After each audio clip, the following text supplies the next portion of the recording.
Have you ever wondered where your thoughts come from? Like, how do you know what your gender expression is supposed to look like? How do you know what it means to be a good partner? How do you know what kinds of friendships you'd like to have? Did you ever sit down and decide on purpose what the daily aspects of your life and identity are? Chances are probably not.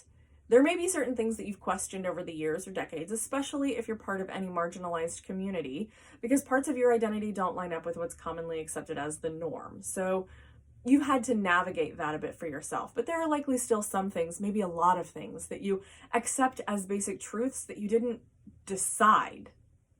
They were offered to you by the heteronormative, patriarchal society that we live in. And those, my friends, are generally not truths.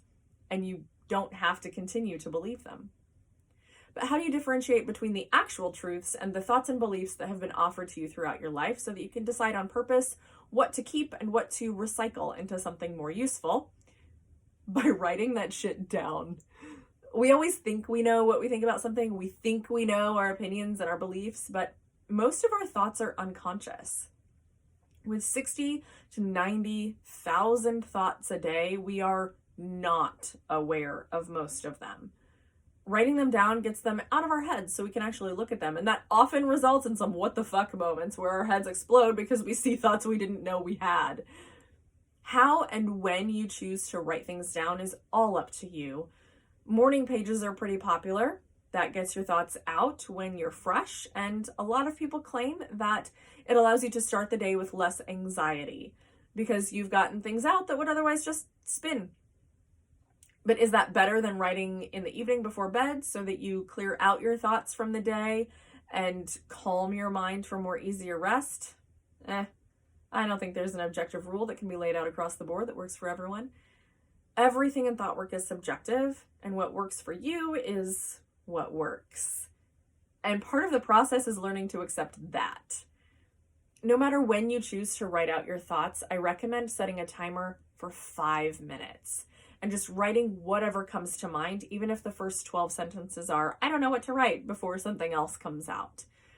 You can select a specific topic if you'd like to see what unconscious thoughts you may be carrying around with you about it. Or you can just free write. The timer is to allow your dino mind to firmly know that there's an end point and to allow you to build consistency.